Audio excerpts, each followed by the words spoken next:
ఆ తర్వాత క్రైస్తవం ప్రకారం మదర్ తెరిసా కూడా నరకానికి పోయింది. ఇది మీకు చాలా మందికి దిగ్భ్రాంతిగా ఆశ్చర్యకరంగా అనిపించవచ్చు. ఎందుకు? తెరిసా క్రిస్టియన్ కదా, యేసు రక్షకుడిగా అంగీకరించింది కదా, పైగా చాలా మందిని మతమార్పిడి కూడా చేసింది కదా, ఆవిడ నరకానికి పోవడం ఏంటి అని అనిపించవచ్చు. కానీ ఇప్పుడు క్రిస్టియానిటీలో అనేకమైన శాఖలు ఉన్నాయి. సుమారు 30,000 శాఖలు ఉన్నాయని చెప్పి ఒక అంచనా. ఇందులో ఏ వర్గాన్ని తీసుకున్నా మిగిలిన వాళ్ళందరూ నరకానికి పోతారనేది వాళ్ళ విశ్వాసం.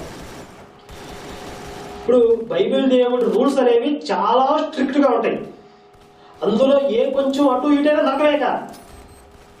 ఇప్పుడు నిర్గమకాండం 20వ అధ్యాయం 4వ వచనంలో బైబిల్ దేవుడు చెప్తున్నాడు, పైన ఆకాశం అందే కానీ కింద భూమి అందే కానీ భూమి కింద ఉండు నేల అందే కానీ ఏ రూపమునైనను మీరు